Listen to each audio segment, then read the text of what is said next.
દાસ જય ભીમ નમો બુદ્ધાય। 2 દિવસથી એક મારી પોસ્ટ વાયરલ થઈ રહી છે અને એ પોસ્ટની અંદર મેં એવું લખવામાં આવ્યું હતું કે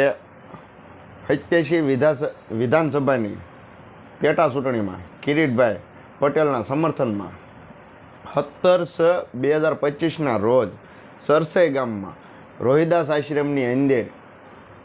અનુસૂચિત જાતિ સમાજનું સંમેલન થયું હતું અને આ સંમેલન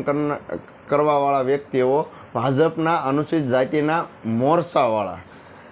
એ આ આખું આયોજન કર્યું હતું અને આ આયોજનમાં ગઢડાના વિધાનસભાના શંભુના ટુંડિયા, પ્રદેશ મહામંત્રી કચ્છના સાંસદ શ્રી વિનોદભાઈ ચાવડા અને પૂર્વ સાંસદ શ્રી રમેશભાઈ ધડુક અને જિલ્લા પ્રમુખ શ્રી સંધુભાઈ મકવાણા આમાં ઉપસ્થિત રહ્યા હતા અને ત્યાં રાજકીય મિટિંગ કરવામાં આવી હતી કિરીટભાઈના સમર્થનમાં, કિરીટભાઈને મત આપવા, કિરીટભાઈ આપણું કામ કરશે। એ સરસઈ ગામની અંદર કિરીટભાઈએ આપણી જ ગ્રાન્ટ, જે સરસઈનો વિકાસ થાય ને એની જ ગ્રાન્ટ 80 લાખની ગ્રાન્ટ આવતી હતી, એ ગ્રાન્ટ એને આવવા ન દીધી અને આજે આ 17 તારીખના રોજ તે આ શંભુના ટુંડિયા, પછી આ વિનોદ ચાવડા અને રમેશ ધડુક, સંધુભાઈ મકવાણા, આ તમામ લોકો આપણા અનુસૂચિત જાતિના લોકોને એમ કહેતા હતા કે આ કિરીટભાઈને મત આવ્યો। આ વિડીયો મારે બનાવવાનો જ હતો પણ એનું કારણ એક જ હતું કે ચૂંટણી હતી, ચૂંટણીનો માહોલ હતો અને જો આ વિડીયો ત્યારે બનાવ્યો હોત તો માણસો એમ કહેતા આ રાજકીય માણસ છે, આપણા મત તોડવા માંગે, પણ અમારે મત નથી તોડવા તમારા, તમે જે જીત્યા હાર્યા જે હોય, પણ અમારી સરસઈની જગ્યા જે રહે ને એ સરસઈની જગ્યા અમારી મહાપુરુષની છે, અમારા મહાપુરુષની છે અને એ જગ્યા રાજકીય અખાડો નથી બનાવવાનો, તે માટેનો આ વિડીયો છે। રાજકીય અખાડો એ માટે કે તમે રાજકીય માણસ કોઈના કામ નથી આવતા। જો રાજકીય માણસ કામમાં આવ્યો હોત તો અમારા સરસઈની જગ્યા અત્યારે મોટી જગ્યા હતી, અત્યારે નાની એમથી થઈ ગઈ, હાવ નાની એમથી જગ્યા થઈ ગઈ સરસઈની, કેટલા મંદિર બીજા બની ગયા, અમારા મહાપુરુષની જગ્યામાં કેટલા મંદિર બીજા બની ગયા અને અમારો નાનો અમથો આશ્રમ કરી નાખ્યો। એક દિન સમય એ આશ્રમ મોટો હતો એટલે, અને જે શંભુના ટુંડિયા, જે ગઢડાના વિધાનસભાના ધારાસભ્ય, તેને એક વાત કહેવા માગું છું, તમે જે ઝાંઝરકાની જગ્યાને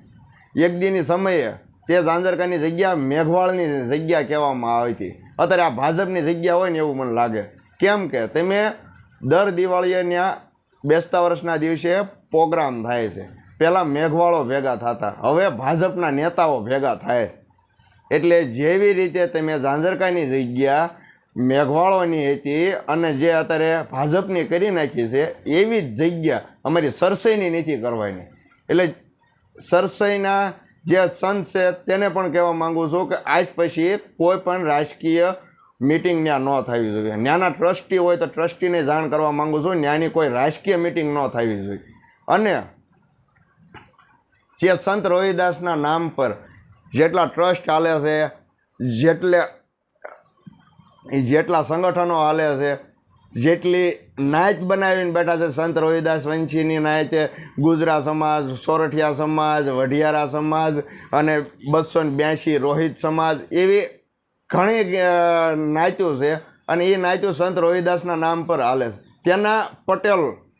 પટેલે જ કહેવાય ને, જે નાયતના પટેલ હોય એના નાયતના પટેલને જાણ કરવા માગું છું કે આ આપણી સરસઈની જગ્યા જે રહી ને એ ઝાંઝરકાની જગ્યા ન થાય ને તેના માટે થઈને તમામ એક તારીખ નક્કી કરો અને આપણે તમામ લોકો સરસઈ જઈએ અને સરસઈ જઈને તમામને કહેવી કે આ રાજકીય અખાડો ન બનવો જોઈએ, આ અમારા મહાપુરુષોની જગ્યા છે, આ અમારા સંતોની જગ્યા છે। એટલે માટે તમામ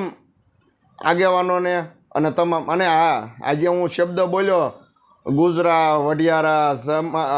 282 ગામની નાયત ને એવું જે બોલ્યો છું, પણ એ કોઈ પેટા જ્ઞાતિ માટે નથી બોલ્યો, પણ તમે સંત રોહિદાસ વંશી તરીકે લખાવો છો તે માટે તમને પહેલાં કહું છું, નકર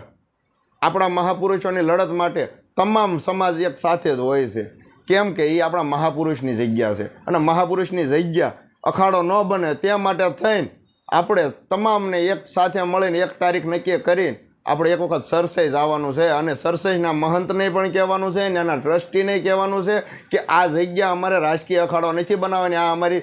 આસ્થાનું પ્રતીક છે. અમારા આસ્થાના પ્રતીક ઉપર કોઈ રાજકીય નેતા ન આવવો જોઈએ, આવે દર્શન કરીને વયો જવો જોઈએ, કોઈના ભાષણ બાજી ન થવી જોઈએ.